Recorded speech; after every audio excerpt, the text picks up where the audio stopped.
Dans la lumière tamisée du terminal de l'aéroport Charles de Gaulle, le capitaine Antoine Dubois, officier de l'armée de l'air française, traversait la foule avec une démarche assurée, son uniforme impeccablement repassé scintillant sous les néons. Son regard, d'ordinaire perçant, portait encore les ombres d'un deuil récent. Il rentrait de Marseille, où il avait assisté aux funérailles de sa grand-mère, une femme d'origine algérienne qui lui avait appris à tenir tête face à l'adversité avec une dignité inébranlable. Pourtant, à peine mit-il un pied dans l'avion reliant Paris à une réunion secrète, qu'un regard glacial de l'hôtesse de l'air, Claire Beaumont, le figea sur place. Ce vol, il le pressentait, ne serait pas comme les autres. Antoine, un homme d'origine nord-africaine, avait gravi les échelons de l'armée française grâce à une discipline de fer et une intelligence tactique hors pair.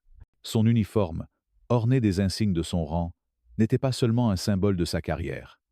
Il représentait aussi les sacrifices de sa famille, de son grand-père, un harki ayant combattu pour la France, à sa grand-mère, qui lui racontait des histoires de résilience sous les étoiles de la Casbah. Ce jour-là, il n'était pas seulement un officier en mission. Il portait sur ses épaules le poids d'une réunion cruciale à Paris, où il devait présenter un rapport confidentiel sur la sécurité aérienne, un sujet qui touchait des milliers de vies, civiles comme militaires.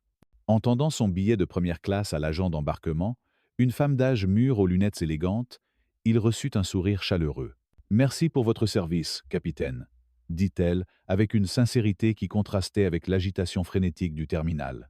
Antoine hocha la tête, reconnaissant, et s'engagea sur la passerelle, ses pas résonnant légèrement sur le sol métallique. Mais à l'entrée de l'avion, l'atmosphère changea. Claire Beaumont, une hôtesse blonde aux cheveux tirés en un chignon si serré qu'il semblait refléter la rigidité de son attitude, le toisa à peine. « À droite, monsieur », lança-t-elle d'un ton sec, sans même jeter un œil à son billet. Antoine, habitué à ces micro-agressions subtiles, choisit de ne pas répondre. Il avait appris, au fil des années, à naviguer dans ces moments où son apparence, sa peau mate, ses traits nord-africains, semblaient provoquer une suspicion instinctive chez certains. Il se dirigea vers son siège, 2A, en première classe, une autorisation spéciale accordée par l'armée en raison de la nature sensible de son voyage. En rangeant sa casquette militaire dans le compartiment supérieur, il sentit une présence derrière lui. Claire s'approcha, les bras croisés, son regard perçant comme un projecteur. « Vous êtes sûr d'être dans la bonne section ?» demanda-t-elle, son ton chargé d'une méfiance qui ne cherchait même pas à se dissimuler. Antoine, maîtrisant l'agacement qui montait en lui, répondit calmement « Oui, madame, siège 2A ». Il sortit son billet et le lui tendit, mais Claire l'examina avec une lenteur délibérée, comme si elle cherchait une erreur, une excuse pour le remettre en question. « Les systèmes électroniques peuvent faire des erreurs, marmonna-t-elle, bien que le billet indiquât clairement son attribution en première classe. À côté, un homme d'affaires blanc, costume impeccable et attaché, case en cuir, venait de ranger 2 sacs volumineux dans le même compartiment sans la moindre remarque de Claire. Élodie Martin, une avocate spécialisée dans les droits humains, assise en 2B, observait la scène, ses sourcils froncés trahissant son indignation croissante. Julien Lefebvre, un ingénieur aéronautique discret voyageant également en première classe, sortit son téléphone et commença à filmer, son instinct lui soufflant que cette interaction risquait de dégénérer. Antoine tenta de ranger son sac militaire, un sac réglementaire contenant des documents confidentiels qu'il ne pouvait en aucun cas mettre en soute. « Vous prenez trop de place », lança Claire, se plaçant physiquement entre lui et le compartiment. « Ce sac doit être enregistré. » Sa voix était tranchante, presque accusatrice. Antoine, toujours maître de lui, expliqua posément.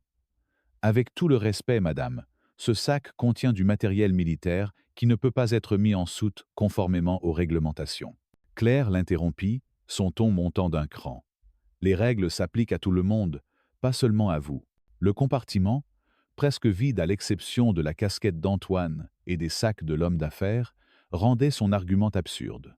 Les passagers autour, certains déjà installés, commençaient à murmurer, leur regard oscillant entre curiosité et malaise. Élodie, incapable de rester silencieuse, murmura à Antoine « C'est inacceptable. Elle ne traite personne d'autre comme ça. » Julien, de son côté, ajusta l'angle de son téléphone pour capturer chaque mot, chaque geste.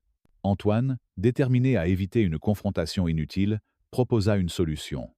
« Puis-je ranger mon sac ici ?» dit-il en pointant un espace vide dans le compartiment. Claire, Sans même regarder, répondit « Cet espace est réservé pour l'équipement d'urgence ». C'était un mensonge flagrant, et plusieurs passagers échangèrent des regards incrédules.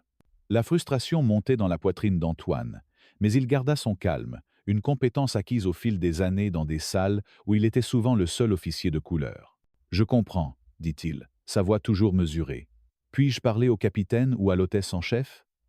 Claire plissa les yeux, visiblement irritée par sa persistance. « C'est moi qui gère cette section aujourd'hui. Le capitaine est occupé avec les procédures de prêt, vol. » Son ton était définitif, mais il y avait une pointe de défi dans ses mots, comme si elle le mettait au défi de pousser plus loin. À ce moment, une autre hôtesse, Aïcha Ndiaye, une jeune femme noire au sourire professionnel, mais aux yeux perçants, s'approcha. « Tout va bien ici ?» demanda-t-elle, son regard passant de Claire à Antoine. Elle nota l'uniforme d'Antoine, ses insignes, et sembla comprendre immédiatement la dynamique. « Je gère », répondit Claire, mais Aïcha, avec une autorité discrète, proposa « Je pense qu'on peut ranger le sac du capitaine dans le placard réservé. Il y a assez de place. » Claire, les lèvres pincées, céda à contre-cœur. « Très bien, mais la prochaine fois, suivez la politique des bagages enregistrés comme tout le monde. » Elle tourna les talons, laissant derrière elle une tension palpable. Aïcha lança un regard d'excuse à Antoine avant de s'éloigner. Élodie, toujours à côté, murmura. « Elle n'a aucune excuse. C'est clairement personnel. » Antoine hocha la tête, mais ne répondit pas. Il s'installa dans son siège, le poids des derniers jours, le décès de sa grand-mère, la réunion imminente, s'ajoutant à la fatigue familière de devoir constamment prouver sa légitimité. Le vol décolla, quittant l'asphalte de Charles de Gaulle pour s'élever dans le ciel gris de la région parisienne. Mais la tension dans la cabine restait lourde, presque tangible. Claire, lors du service de boisson, passa devant Antoine sans s'arrêter, servant les autres passagers, avec une politesse forcée. Lorsqu'il leva la main pour demander un verre d'eau, elle fit semblant de ne pas le voir, continuant son chemin. L'homme d'affaires de l'autre côté de l'allée, un certain Pierre Dubois, aucun lien de parenté, fronça les sourcils et leva la main à son tour. « Mademoiselle, pourrions-nous avoir un service ici ?» demanda-t-il, sa voix teintée d'agacement. Claire se retourna, tout sourire. « Bien sûr, monsieur. Que puis-je vous apporter ?» Pierre commanda un whisky, puis ajouta « Et je crois que ce monsieur essaye d'avoir votre attention pour de l'eau. » Le sourire de Claire se crispa. « Je m'occuperai de lui après avoir fini avec les autres passagers, » répondit-elle, avant de s'éloigner. Antoine baissa la main, murmurant à Pierre « Ce n'est pas grave, je peux attendre. » Mais le service de boisson se termina, et son verre d'eau n'arriva jamais. Élodie, de plus en plus indignée, offrit sa propre bouteille d'eau à Antoine. « Prenez la mienne, je n'en ai pas besoin, » dit-elle fermement. Antoine hésita, puis accepta avec un sourire reconnaissant. « Merci, c'est très gentil. » Élodie se présenta. « Élodie Martin, avocate spécialisée dans les droits humains. Ce que je viens de voir est tout simplement scandaleux. » Antoine hocha la tête, se présentant à son tour. « Antoine Dubois, capitaine dans l'armée de l'air. Merci de votre soutien. » Leur conversation s'engagea, fluide et naturelle, un moment de répit dans la tension croissante. Élodie raconta son récent travail sur une affaire de discrimination dans les transports publics, tandis qu'Antoine partagea quelques anecdotes sur sa carrière militaire, omettant délibérément les détails de sa mission actuelle. Mais ce moment de calme fut de courte durée. Claire réapparut soudain, son visage fermé. « Monsieur, je vais devoir vous demander de baisser la voix. Vous dérangez les autres passagers, » dit-elle à Antoine, son ton glacial. Antoine, surpris, cligna des yeux. Leur conversation n'était pas plus bruyante que celle des autres passagers, dont certains riaient ouvertement à quelques rangées de là. Élodie intervint immédiatement. « Nous parlons à un volume normal. Pourquoi ne dites-vous rien aux autres ?» Claire ignora Élodie, fixant Antoine avec une intensité presque provocatrice. « Si vous continuez à être perturbateur, je devrais signaler votre comportement au capitaine. » Antoine, toujours maître de lui, répondit posément. « Madame, avec tout le respect, nous discutons normalement. Puis-je avoir votre nom pour une plainte officielle ?» Ce fut l'étincelle qui mit le feu aux poudres. Le visage de Claire s'empourpra, ses yeux lançant des éclairs. « Vous osez me menacer ?» cracha-t-elle. Avant qu'Antoine ne puisse répondre, sa main fusa, frappant son visage avec une force qui fit claquer le bruit dans la cabine silencieuse. Les passagers retinrent leur souffle, certains poussant des exclamations choquées. Élodie, Julien et plusieurs autres sortirent leur téléphone, filmant l'incident. Aïcha, qui passait avec un sac poubelle, s'arrêta net, horrifiée. « Claire, qu'as-tu fait » cria-t-elle, se précipitant vers eux. Claire, réalisant soudain la gravité de son geste, recula, balbutiant. « Il me menaçait, vous l'avez tous vu ?»« Ah oui. » Antoine, la joue brûlante, resta immobile, son entraînement militaire le maintenant ancré, malgré l'humiliation publique. La douleur physique n'était rien comparée à la blessure plus profonde. Celle d'être jugé, une fois de plus, non pas pour ses actes ou son rang, mais pour la couleur de sa peau. Il prit une profonde inspiration, sa voix restant d'un calme olympien. « Je n'ai pas menacé, dit-il, mais vous venez de commettre une agression contre un officier en service. » Puis, il sortit une carte de son portefeuille et la tendit à Aïcha, qui tremblait de stupeur. « Je suis le capitaine Antoine Dubois, inspecteur de l'autorité de l'aviation civile française, membre d'une task force conjointe avec le ministère de la Défense. Ce vol constitue désormais une brèche de sécurité. Je demande un atterrissage immédiat à Lyon pour une évaluation complète. » La cabine entière sembla retenir son souffle. Les passagers, dont certains avaient déjà posté des vidéos sur les réseaux sociaux, regardaient Antoine avec un mélange de choc et d'admiration. Aïcha, tenant la carte, hocha la tête, son professionnalisme reprenant le dessus. « Suivez-moi, capitaine, » dit-elle, le guidant vers le cockpit. Claire, figée, murmura. « Ce n'est pas possible. » Mais ces mots se perdirent dans le brouhaha croissant de la cabine. Pierre, l'homme d'affaires, se leva à moitié de son siège. « C'était inadmissible, » dit-il à voix haute, s'adressant aux autres passagers. « Cet homme n'a rien fait de mal. » Élodie, déjà en mode avocate, commença à collecter les coordonnées des témoins, tandis que Julien envoyait discrètement sa vidéo à un contact dans un journal local. En chemin vers le cockpit, Antoine sentit le poids des regards sur lui. Il n'avait pas voulu que cela arrive. Il avait simplement voulu rentrer à Paris, honorer la mémoire de sa grand-mère et accomplir sa mission. Mais ce moment, il le savait, allait changer bien plus que le cours de ce vol. Dans le cockpit, le capitaine Pierre Lambert, un homme d'une cinquantaine d'années au visage buriné par des années de vol, se retourna, visiblement irrité par l'interruption. « Ça a intérêt à être important, » grogna-t-il. Antoine présenta ses accréditations, sa voix ferme mais respectueuse. « Capitaine Lambert, je suis Antoine Dubois, inspecteur de l'AAC avec Autorité conjointe Défense Aviation. Une de vos hôtesses, Claire Beaumont, vient de m'agresser physiquement après une série de comportements discriminatoires. Conformément au protocole Cascade, je déclare une brèche de sécurité et demande un atterrissage immédiat à Lyon. » Lambert examina les accréditations, son irritation laissant place à une inquiétude croissante. « Une agression ?» répéta-t-il, échangeant un regard avec son copilote, un jeune homme nommé Lucas Moreau. « C'est une accusation grave, capitaine. »« Ce n'est pas une accusation, » répondit Antoine. « C'est un fait, enregistré par plusieurs passagers. » À ce moment, Claire fit irruption dans le cockpit, ignorant les protocoles de sécurité. « Capitaine, cet homme cause des troubles dans la cabine, » lança-t-elle, avant de s'arrêter net en voyant Antoine. « Que fait-il ici? C'est une zone restreinte. » Lambert, les mâchoires serrées, se leva. « Mademoiselle Beaumont, le capitaine Dubois est un inspecteur fédéral, et d'après ce que j'entends, vous venez de compromettre la sécurité de ce vol. » Claire, blême, tenta de se défendre. « Il m'a provoqué. Il se croit supérieur avec son uniforme. » Antoine resta silencieux, laissant ses accréditations parler pour lui. Lambert, après un moment de silence tendu, ordonna. « Retournez à l'arrière, mademoiselle Beaumont. Vous êtes relevée de vos fonctions jusqu'à nouvel ordre. » Claire, tremblante de rage, quitta le cockpit, jetant un dernier regard venimeux à Antoine. Alors que Lambert contactait le contrôle aérien pour organiser l'atterrissage à Lyon, Antoine retourna à son siège, conscient des murmures et des regards des passagers. Élodie, toujours à ses côtés, murmura « Vous avez fait ce qu'il fallait. Ce genre de comportement ne peut pas être toléré. » Antoine hocha la tête, mais son esprit était ailleurs. Il pensa à sa grand-mère, à ces mots « Ne baisse jamais la tête, mais ne perds jamais ta dignité. » Aujourd'hui, il avait tenu cette promesse, mais à quel prix? Le ciel dehors s'assombrissait, reflétant la tempête qui s'annonçait, non seulement pour ce vol, mais pour l'ensemble de l'industrie aérienne française.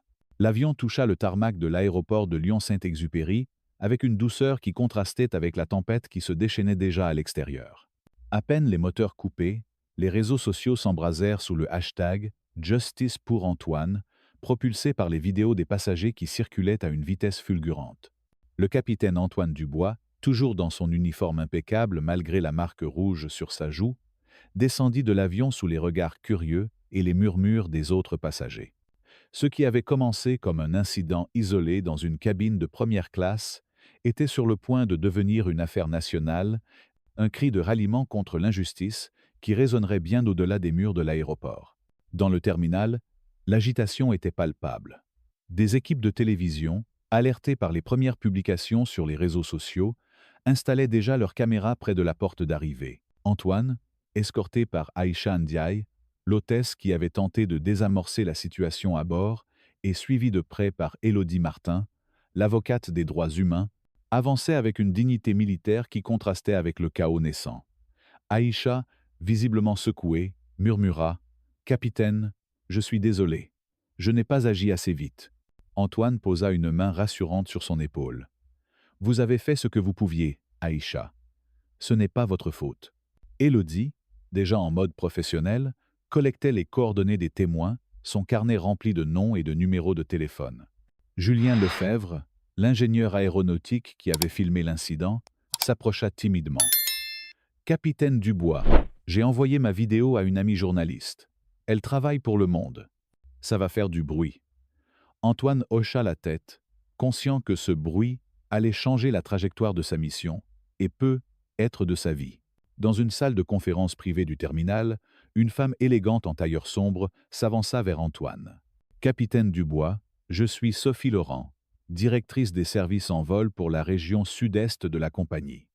Au nom de la compagnie, je tiens à vous présenter nos excuses les plus sincères. » Antoine, toujours maître de lui, répondit posément. « Madame Laurent, je comprends votre position, mais cet incident relève d'une violation grave des protocoles de sécurité. Nous devons suivre les procédures officielles. » Avant qu'elle ne puisse répondre, deux hommes en costume sombre, portant des badges de l'autorité de l'aviation civile, EAC, entrèrent. L'un d'eux, un homme aux cheveux grisonnants nommé Marc Dupont, tendit la main. « Capitaine Dubois, nous avons été informés de l'activation du protocole Cascade. Pouvez-vous nous confirmer la situation ?» Antoine présenta ses accréditations et résuma les événements avec une précision militaire. L'interrogatoire injustifié sur son billet, le refus d'espace pour son sac, l'ignorance de ses demandes de service et enfin, l'agression physique par Claire Beaumont. Cet incident constitue une brèche de sécurité sous la directive 7734, conclut-il. Madame Beaumont a démontré une instabilité émotionnelle et un comportement discriminatoire incompatible avec ses responsabilités. Pendant ce temps, Claire Beaumont, reléguée dans une salle séparée sous la surveillance d'un agent de sécurité, fulminait. « C'est un scandale !» cria-t-elle à un collègue. « Cet homme m'a provoqué. Il se croit tout permis avec son uniforme. » Mais ses protestations sonnaient creux face aux vidéos qui circulaient déjà en ligne, montrant son comportement agressif sans provocation apparente. Sur les réseaux sociaux, les témoignages des passagers affluaient. Pierre Dubois, l'homme d'affaires qui avait tenté d'intervenir, tweeta. « J'ai voyagé dans des dizaines de vols en première classe. Jamais je n'ai vu une hôtesse traiter un passager comme ça. Honte à elle. Justice pour Antoine. » Une passagère âgée, Madame Clairette, qui avait observé la scène depuis la rangée arrière, écrivit sur son compte Facebook. Cet officier était la politesse incarnée. Cette hôtesse l'a humilié sans raison. Dans la salle de conférence, Élodie Martin prit la parole, son ton ferme et professionnel. J'ai collecté les coordonnées de 6 témoins, et au moins 5 d'entre eux ont des vidéos de l'incident. Ce n'est pas un simple malentendu. C'est un cas flagrant de discrimination raciale. Elle tendit une liste à Sophie Laurent, qui la prit avec une expression de plus en plus sombre. Julien, hésitant, ajouta. J'ai aussi remarqué que Madame Beaumont a ignoré d'autres passagers non blancs pendant le service. Ce n'était pas juste le capitaine Dubois. Aïcha, qui s'était jointe à la discussion, hocha la tête. Je travaille avec Claire depuis 3 ans. Ce n'est pas la première fois qu'elle reçoit des plaintes de passagers minoritaires, mais elles sont toujours classées sans suite. Antoine, écoutant en silence, sentit un poids familier s'installer dans sa poitrine. Ce n'était pas seulement son expérience personnelle. C'était un schéma systémique, une réalité qu'il avait vue et ressenti toute sa vie. Alors que la réunion se prolongeait, le téléphone d'Antoine vibra. Un message crypté du ministère de la Défense apparut sur l'écran. Yeux seul. Capitaine Dubois. Vérification immédiate. Protocole cascade activé. Brèche de sécurité détectée.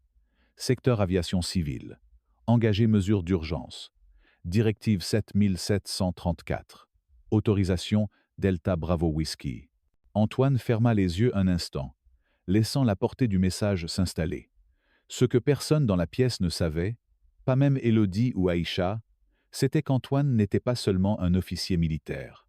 Depuis 2 ans, il faisait partie d'une task force conjointe entre le ministère de la Défense et l'AAC, chargée d'effectuer des évaluations secrètes des protocoles de sécurité des compagnies aériennes. Sa présence sur ce vol n'était pas un hasard. Il était en mission d'observation, évaluant le comportement du personnel de bord sous l'angle d'un passager ordinaire. L'agression de Claire Beaumont n'était pas seulement une insulte personnelle. Elle représentait une menace pour la sécurité de l'ensemble du vol. Sophie Laurent, visiblement dépassée, tenta de reprendre le contrôle. « Capitaine Dubois, nous suspendons immédiatement Madame Beaumont en attendant une enquête complète. Nous pouvons organiser une médiation à Paris. » Antoine l'interrompit, sa voix calme mais inflexible. « Madame Laurent, ceci dépasse une simple médiation. Une membre d'équipage a agressé un inspecteur fédéral en service.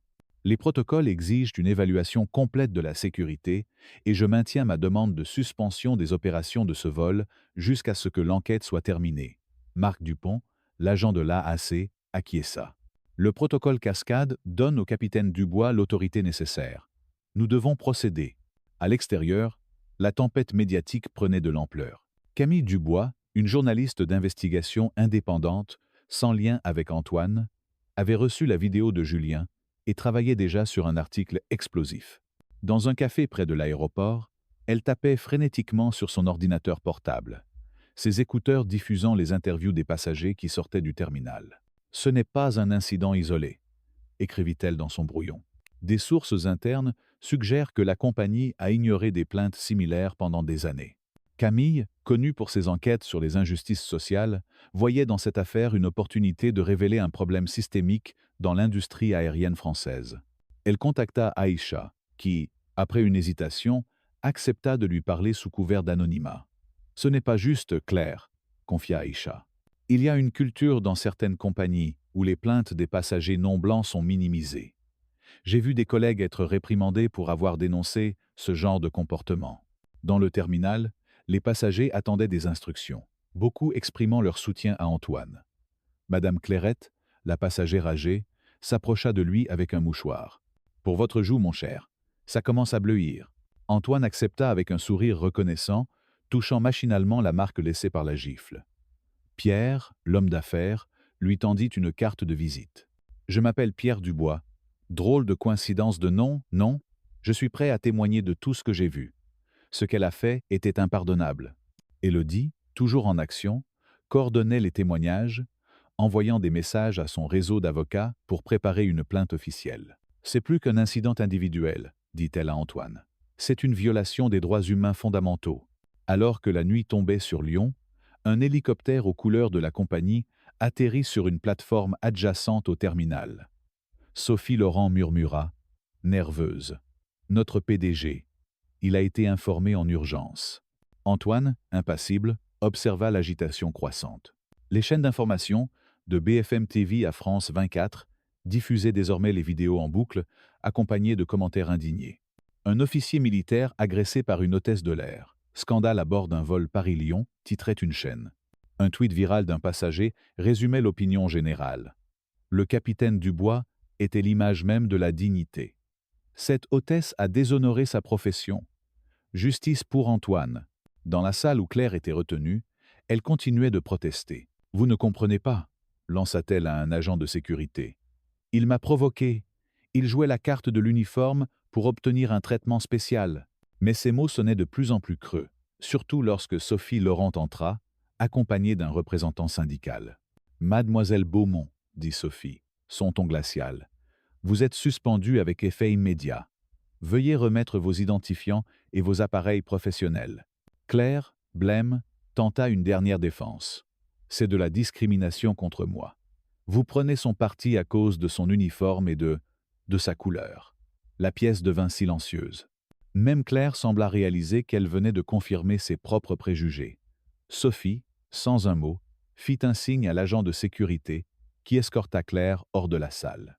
Antoine, de retour dans la salle de conférence, reçut un autre message du ministère de la Défense. Cette fois, il s'agissait d'un appel sécurisé. Il s'excusa et s'isola dans un coin. « Capitaine Dubois, ici le général Leclerc », dit une voix grave. « Nous suivons la situation de près. Êtes-vous en état de continuer votre mission ?» Antoine, touchant sa joue encore sensible, répondit « Oui, mon général. Mais l'attention médiatique complique les choses. » Leclerc soupira. « C'est une complication, mais aussi une opportunité. La réunion à Paris portait sur de nouveaux protocoles antidiscrimination pour les vols transportant du personnel militaire. Vous venez de devenir le visage de cette cause. Préparez-vous à témoigner devant une commission parlementaire la semaine prochaine. » Antoine raccrocha, le poids de cette nouvelle responsabilité s'ajoutant à celui de l'incident. Il n'avait jamais cherché à être sous les projecteurs, mais il savait que ce moment dépassait sa propre histoire. Il pensa à sa grand-mère, à ses récits sur les luttes des harkis en France, à son insistance sur le fait que le changement nécessitait des sacrifices. « Quand l'injustice frappe, faisant quelque chose de plus grand que toi, » lui avait-elle dit. Aujourd'hui, il comprenait pleinement ses paroles. Élodie s'approcha, son expression déterminée. « J'ai maintenant 22 témoins prêts à témoigner, et les vidéos sont partout. Nous pouvons construire un dossier solide. » Aïcha, qui s'était jointe à eux, ajouta « Je veux aider. Ce qui s'est passé aujourd'hui, c'est la goutte d'eau. J'ai vu trop de plaintes ignorées, trop de collègues réduits au silence. » Julien, toujours discret, intervint « Ma vidéo est déjà sur le site du Monde. Camille Dubois veut vous interviewer, capitaine. Elle pense que cette affaire pourrait forcer une réforme dans l'industrie. » Wami. Alors que les discussions se prolongeaient, un homme entra dans la salle, son costume impeccable et son aura d'autorité attirant tous les regards. « Capitaine Dubois, je suis Idriss Dubois, votre père, » dit-il avec un sourire contenu. Antoine, surpris, se leva d'un bond. « Papa, comment ?» Idriss leva une main. « J'ai vu ton visage à la télévision, fiston. J'ai pris le premier vol depuis Marseille. » Idriss Dubois n'était pas un père ordinaire. Ancien pilote de chasse et figure respectée du mouvement des droits civiques en France, il siégeait également au conseil d'administration de la compagnie aérienne impliquée. Sa présence changea immédiatement la dynamique de la pièce. Sophie Laurent, visiblement intimidée, balbutia. « Colonel Dubois, je ne savais pas que le capitaine était votre fils. » Idriss répondit avec une pointe d'ironie. « Peu de gens font le lien. Mon fils a toujours préféré tracer son propre chemin. » « Tienne !» Idriss s'adressa à Antoine. Son ton grave, mais empreint de fierté. « Tu as fait ce qu'il fallait, mais ce n'est que le début. Ce n'est pas seulement une question d'une hôtesse ou d'un vol. C'est une question de système. » Antoine hocha la tête, comprenant parfaitement. Cette affaire, il le savait, allait au-delà de son humiliation personnelle. Elle touchait à des décennies d'injustice, de préjugés ignorés, de plaintes étouffées. Élodie, Aïcha, Julien, et maintenant Idriss formaient une coalition inattendue, prête à transformer cet incident en un catalyseur pour le changement. À l'extérieur, les hélicoptères des médias survolaient l'aéroport, leurs projecteurs balayant le tarmac où l'avion restait immobilisé. Dans la salle de conférence, les écrans diffusaient les vidéos de l'incident, chaque angle montrant l'agression de Claire sans ambiguïté. Camille Dubois, arrivé sur place, interviewait des passagers dans le terminal. Cet officier était un modèle de professionnalisme, déclara Madame Clairette à la caméra. Cette hôtesse l'a traité comme s'il n'avait pas sa place. Pierre ajouta. J'ai voyagé dans le monde entier. Je n'ai jamais vu un tel comportement. C'est une honte pour la France. Alors que la réunion touchait à sa fin, Sophie Laurent s'engagea à coopérer pleinement avec l'enquête de l'AAC. Nous prendrons des mesures immédiates, promit-elle, mais son ton trahissait une nervosité croissante face à l'ampleur de la crise. Antoine, Idriss et leurs alliés quittèrent la salle, conscients que ce n'était que le prélude à une bataille plus large. Dans les jours à venir, Antoine devrait témoigner devant une commission parlementaire, non seulement en tant que victime, mais en tant que représentant d'une cause bien plus grande, celle de l'égalité et de la dignité pour tous dans l'aviation civile française. Alors que les lumières de Lyon scintillaient au loin, Antoine sentit une résolution nouvelle s'ancrer en lui. Ce vol, cette gifle, ce moment d'humiliation publique n'était pas une fin, mais un commencement. Le soleil matinal filtrait à travers les grandes baies vitrées de l'Assemblée nationale, projetant des ombres dorées sur le sol de marbre. Le capitaine Antoine Dubois, désormais promu commandant, ajustait son uniforme, les nouveaux galons d'or scintillant sur ses épaules. Il se tenait à l'entrée de la salle d'audience, prêt à témoigner devant la commission des transports. Ce qui avait commencé comme un incident humiliant à bord d'un vol Paris-Lyon était devenu un moment charnière, un cri de ralliement pour l'égalité dans l'aviation civile française. Autour de lui, l'agitation des journalistes, des caméras et des spectateurs emplissait l'air d'une tension palpable. À ses côtés, son père, le colonel Idriss Dubois, une figure légendaire des droits civiques et ancien pilote de chasse, posait une main ferme sur son épaule. « Tu es prêt, fiston ?» murmura-t-il, son regard empreint d'une fierté silencieuse. Antoine hocha la tête, mais au fond de lui, il ressentait le poids de l'histoire, celle de sa famille, celle de la France, et celle d'une lutte pour la justice qui transcendait sa propre expérience. La salle d'audience était bondée. Les sénateurs, alignés derrière une longue table en acajou, chuchotaient entre eux, leurs dossiers débordant de rapports et de témoignages. Élodie Martin, l'avocate spécialisée dans les droits humains, était déjà là, son porte-document rempli de déclarations de témoins et de preuves vidéo. Aïcha Ndiaye, l'hôtesse de l'air qui avait courageusement dénoncé les pratiques discriminatoires de sa collègue Claire Beaumont, se tenait droite, prête à témoigner malgré les regards scrutateurs de ses anciens collègues. Julien Lefebvre, l'ingénieur aéronautique qui avait filmé l'incident, était assis discrètement dans un coin, son ordinateur portable ouvert sur des analyses techniques qu'il avait préparées pour soutenir le dossier d'Antoine. Une nouvelle figure émergea dans la foule. La sénatrice Marie-Claire Dubois, une cousine éloignée d'Antoine, membre influente de la commission des transports. Son arrivée, marquée par une élégance discrète et une autorité naturelle, attira l'attention. « Commandant Dubois, » dit-elle en s'approchant, « votre courage a ouvert une brèche. Aujourd'hui, nous allons la transformer en changement durable. » La présidente de la commission, la sénatrice Isabelle Moreau, tapa son marteau pour ouvrir la séance. « Mesdames et messieurs, » commença-t-elle, sa voix résonnant dans la salle, « nous sommes réunis pour examiner des allégations graves de discrimination systémique dans l'aviation civile française. L'incident impliquant le commandant Antoine Dubois n'est pas isolé. Il révèle des failles profondes dans nos systèmes, des failles que nous devons corriger. » Antoine fut appelé à témoigner en premier. Après avoir prêté serment, il s'assit face à la commission, son regard ferme malgré les flashs des caméras. Avec une précision militaire, il relata les événements du vol. L'interrogatoire injustifié de Claire Beaumont sur son billet de première classe, son refus de lui accorder de l'espace pour son sac militaire, son ignorance de ses demandes de service. Et enfin, l'agression physique, une gifle en plein visage, devant des dizaines de passagers. « Ce n'était pas seulement une attaque contre moi, » expliqua-t-il, sa voix claire et mesurée, mais une violation des principes fondamentaux de professionnalisme et d'égalité qui doivent régir l'aviation civile.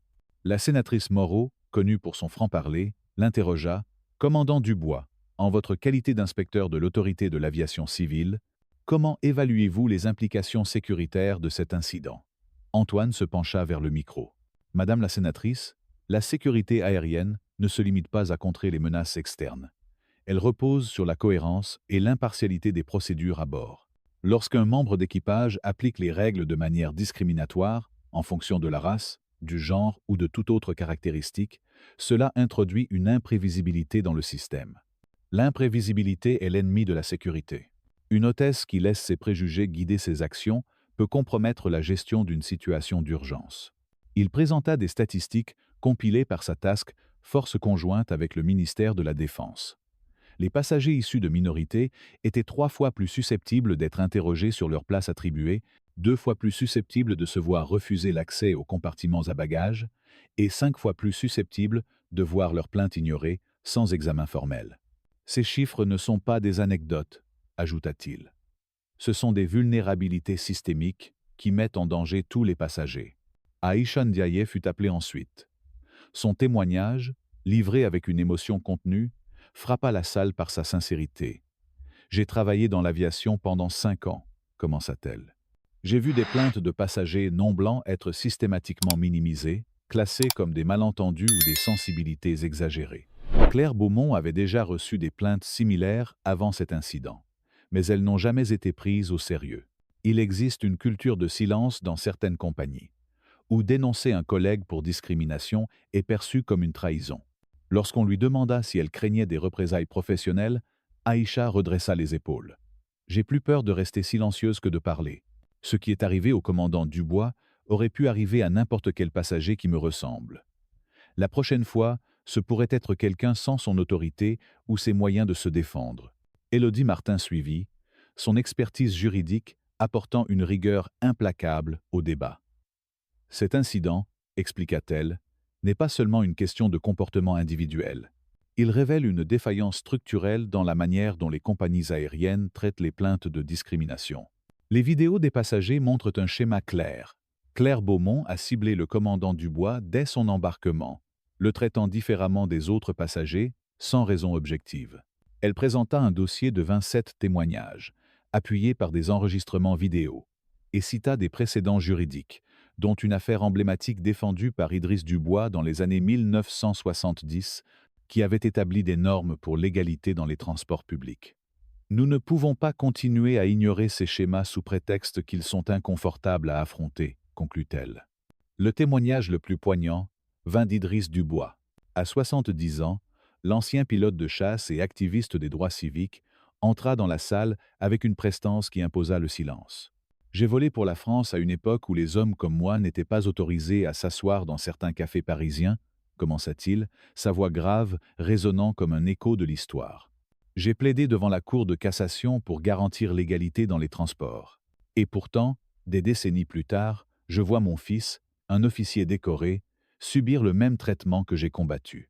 Il retraça l'histoire de la discrimination dans l'aviation française, des aéroports ségrégés de l'après-guerre aux préjugés subtils d'aujourd'hui. Ce qui est arrivé à Antoine n'est pas un incident isolé. C'est le symptôme d'un système qui n'a jamais pleinement confronté ses propres biais. Le progrès, ajouta-t-il, exige une vigilance constante et le courage d'admettre nos échecs. Les représentants de la compagnie aérienne, dont le PDG, M. François Leroux, furent les suivants à témoigner. Leur ton était soigneusement calibré, mêlant contrition et défense. « Nous avons une politique de tolérance zéro pour la discrimination », déclara Leroux. Les actions de Mme Beaumont étaient contraires à nos valeurs et à notre formation. Elle a été licenciée dans les 48 heures, et nous avons lancé une révision complète de nos politiques. Mais la sénatrice Moreau, peu impressionnée, brandit un dossier. « Monsieur Leroux, comment expliquez-vous les 23 plaintes déposées contre Mme Beaumont au cours des 5 dernières années, toutes classées sans suite? Ou le fait que vos propres données internes montrent que les passagers issus de minorités reçoivent un traitement systématiquement différent ?» Leroux, mal à l'aise, bafouilla une réponse vague sur des « améliorations en cours ». Mais la salle sentit l'écart entre les mots et la réalité. Un moment inattendu survint lorsque Camille Dubois, la journaliste d'investigation, fut invitée à présenter ses conclusions. Son article, publié dans Le Monde la veille, avait secoué l'opinion publique en révélant des dizaines de cas similaires dans l'industrie aérienne française. « J'ai interviewé des employés et des passagers de plusieurs compagnies », expliqua-t-elle. Les plaintes pour discrimination sont souvent ignorées ou attribuées à des malentendus culturels. Dans certains cas, les employés qui signalent ces problèmes sont eux-mêmes sanctionnés. Elle projeta des extraits de témoignages anonymes, dont celui d'un ancien pilote qui avait quitté l'industrie après avoir été témoin de discriminations répétées envers des passagers non blancs. « Ce n'est pas une question d'individus isolés », conclut-elle. « C'est une question de culture d'entreprise et de responsabilité systémique. » La sénatrice Marie-Claire Dubois prit la parole pour clore les témoignages. « Ce que nous avons entendu aujourd'hui, dit-elle, est un appel à l'action. Nous ne pouvons pas permettre que l'aviation, symbole de modernité et de connexion, soit entachée par des pratiques discriminatoires.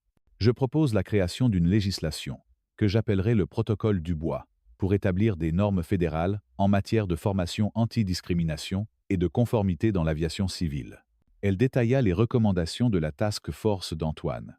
Des programmes de formation standardisés, des tests anonymes pour évaluer les réponses des équipages face à des passagers divers et un conseil de révision indépendant pour traiter les plaintes de discrimination.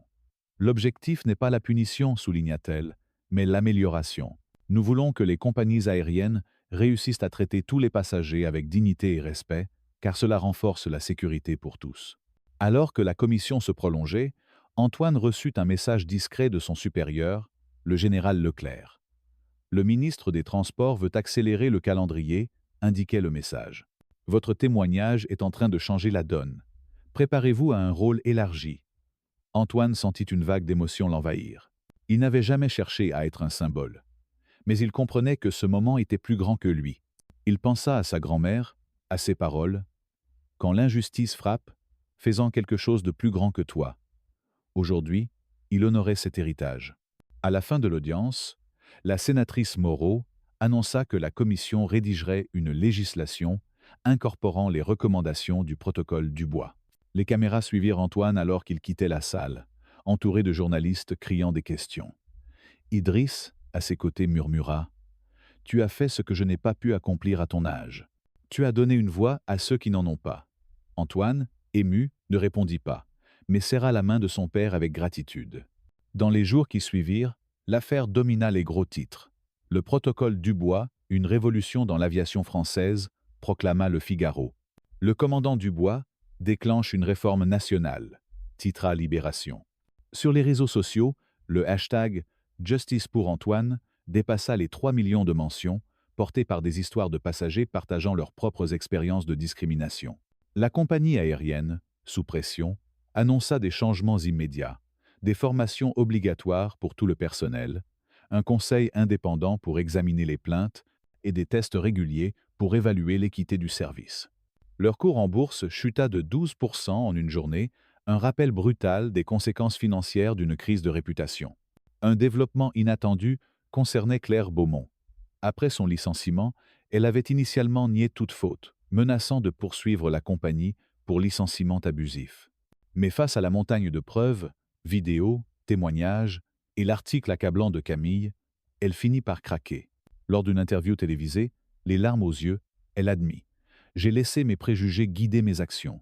Je ne l'ai pas vu à l'époque, mais les vidéos m'ont forcé à me regarder en face. » Dans un revirement surprenant, elle accepta de participer à un programme de formation anti-discrimination, partageant son histoire comme un avertissement pour les nouveaux employés. « Je ne peux pas effacer ce que j'ai fait, dit-elle, mais je peux aider à empêcher que cela se reproduise. » Non ?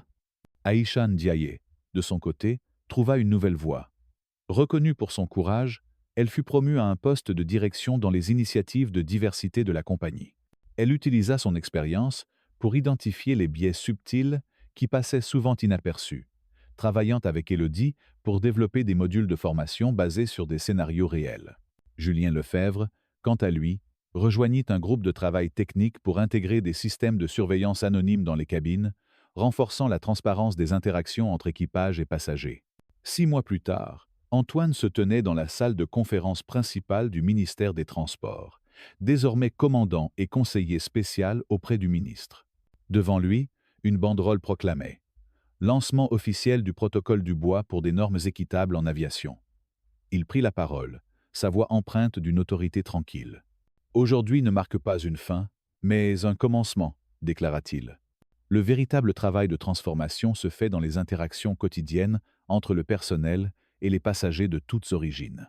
La salle, remplie de représentants de compagnies aériennes, de responsables gouvernementaux et de journalistes, éclata en applaudissements. Lors de la réception qui suivit, Antoine fut abordé par une silhouette familière. « Commandant Dubois », dit Claire Beaumont, sa voix tremblante. Elle était là dans le cadre de son engagement communautaire, partageant son histoire lors d'événements comme celui-ci. « Je ne m'attends pas à ce que vous me pardonniez, mais je veux vous dire combien je regrette. J'ai passé des mois à déconstruire mes propres biais. Ce que j'ai fait était inexcusable. » Antoine l'observa, voyant une sincérité qu'il n'aurait pas cru possible le jour du vol. « Ce qui compte, Madame Beaumont, ce n'est pas ce qui s'est passé ce jour-là, mais ce que vous faites maintenant. Travaillez-vous vraiment à changer les schémas qui ont conduit à cet instant ?» Claire hocha la tête. « Chaque jour, je parle aux nouveaux équipages de mes erreurs, des biais que je ne voyais pas. Je veux qu'ils comprennent que la discrimination n'est pas toujours intentionnelle, mais qu'elle fait mal quand même. » Antoine tendit la main. « Alors, j'accepte vos excuses. Non pas pour effacer le passé, mais pour avancer ensemble vers quelque chose de meilleur. » Leur poignée de main Brève mais significative, c'est là une reconnaissance mutuelle que le changement était possible. Plus tard ce soir-là, Antoine embarqua sur un vol pour rendre visite à son père à Marseille. En présentant son billet, il nota le sourire chaleureux de l'agent d'embarquement. À bord, une hôtesse, une jeune femme d'origine sénégalaise, le salua. Bonsoir, commandant. Merci pour votre service. En s'installant, il observa l'équipage diversifié, travaillant avec une efficacité et une courtoisie égales envers tous les passagers. Ces changements n'étaient pas un hasard. Ils étaient le fruit de politiques délibérées, de formations rigoureuses et de mesures de responsabilité instaurées par le protocole du bois. En regardant par le hublot, Antoine vit les lumières de Paris s'éloigner et son esprit se tourna vers sa grand-mère. Elle lui avait toujours dit que le vrai leadership transformait les moments difficiles en opportunités pour le bien commun. Ce soir, il savait qu'il avait honoré cet enseignement. L'avion s'éleva dans le ciel étoilé, et Antoine sourit légèrement, pensant à la métaphore parfaite de ce voyage. Parfois, il fallait avoir le courage d'immobiliser un avion pour permettre à tout un système de s'envoler vers un avenir plus juste. Le protocole du bois, désormais gravé dans les réglementations aériennes françaises, était un testament de ce courage, un rappel que la justice ne s'achève pas par la vengeance, mais par la construction de systèmes qui protègent la dignité de chacun. L'histoire du commandant Antoine Dubois, marquée par une injustice brutale à bord d'un vol Paris-Lyon, est bien plus qu'un simple récit d'indignation. Elle incarne un moment de vérité, un miroir tendu à la société française, où les valeurs d'égalité, de liberté et de fraternité sont mises à l'épreuve dans les interactions quotidiennes. En France, où l'idéal républicain prône l'universalité, l'expérience d'Antoine révèle une réalité plus complexe. Les préjugés, même inconscients, peuvent persister dans les lieux les plus modernes, comme un avion, symbole de progrès et de connexion. Ce récit, profondément ancré dans la culture française, qui valorise la justice et le débat public, nous invite à réfléchir sur notre propre rôle face à l'injustice et sur la manière dont nous pouvons transformer des moments de crise en opportunités pour un changement durable. Le premier enseignement de cette histoire est celui du courage face à l'adversité. Antoine, confronté à l'humiliation publique et à une agression physique, a choisi de répondre non pas par la colère, mais par une dignité inébranlable. Cette retenue, forgée par son entraînement militaire et les leçons de sa grand-mère, reflète une valeur chère à la culture française: la maîtrise de soi comme forme de force. Dans nos vies, nous pouvons être confrontés à des micro-agressions ou à des injustices plus flagrantes, au travail, dans les transports, ou même dans nos cercles sociaux. L'exemple d'Antoine nous rappelle qu'il est possible de rester fidèle à ses principes tout en défendant ses droits. En pratique, cela signifie apprendre à répondre calmement mais fermement, en documentant les faits, comme Antoine l'a fait, et en cherchant des alliés, comme Élodie, Aïcha et Julien, pour amplifier notre voix. Un deuxième enseignement réside dans l'importance des alliés. L'histoire d'Antoine ne serait pas devenue un mouvement national sans le soutien d'Élodie Martin, d'Aïcha Ndiaye, de Julien Lefebvre et même de Camille Dubois. Chacun, à sa manière, a choisi de ne pas rester un spectateur passif. En France, où le débat public et l'engagement citoyen sont des piliers de la démocratie, leur action illustre la puissance de la solidarité. Dans nos propres vies, nous pouvons être cet allié. Écouter les expériences des autres, signaler une injustice lorsque nous la voyons, ou utiliser nos compétences, qu'il s'agisse de filmer un incident, comme Julien, ou d'offrir un soutien juridique, comme Élodie, pour faire avancer la justice. Cela nous rappelle que l'égalité n'est pas seulement une valeur individuelle, mais un projet collectif qui demande l'engagement de tous. Enfin, l'histoire met en lumière la nécessité de transformer les injustices personnelles en changements systémiques. Antoine n'a pas simplement cherché à punir Claire Beaumont. Il a utilisé son autorité pour révéler des failles dans l'ensemble de l'industrie aérienne. Le protocole du bois, résultat de son témoignage, incarne cette idée que le changement durable passe par des réformes structurelles. En France, où l'histoire des luttes sociales, des droits des travailleurs au combat pour l'égalité, est profondément enracinée, cette leçon résonne particulièrement. Dans notre quotidien, cela peut se traduire par des actions concrètes: signaler des pratiques discriminatoires au travail, participer à des initiatives communautaires pour promouvoir l'inclusion, ou même voter pour des politiques qui renforcent l'égalité. Chaque petit geste compte pour construire un système plus juste. L'histoire d'Antoine nous enseigne également l'importance de l'introspection. Claire Beaumont, initialement dans le déni, a fini par reconnaître ses biais et s'engager dans un travail de transformation personnelle. Cela reflète une valeur française clé, la capacité à se remettre en question, à apprendre de ses erreurs. Dans nos vies, nous devons être prêts à examiner nos propres préjugés, à écouter les critiques et à changer nos comportements lorsque cela est nécessaire. C'est un processus inconfortable, mais essentiel pour grandir et contribuer à une société plus équitable. Cette histoire puissante du commandant Dubois nous rappelle que la justice n'est pas un idéal lointain, mais une réalité que nous pouvons construire ensemble. Quel moment de ce récit vous a le plus touché? Avez-vous déjà été témoin d'une injustice et souhaité agir? Partagez vos réflexions dans les commentaires ci-dessous. Votre voix compte dans ce débat. Si cette histoire vous inspire à lutter contre les discriminations, cliquez sur le bouton j'aime pour montrer votre soutien. Partagez cette vidéo avec quelqu'un qui a besoin de ce message d'espoir et de courage. Et si vous voulez découvrir d'autres histoires de résilience et de changement, abonnez-vous dès maintenant à notre chaîne et activez la cloche pour ne rien manquer. Ensemble, continuons à faire avancer la justice et l'égalité, un pas à la fois. Merci de nous avoir rejoints et à bientôt.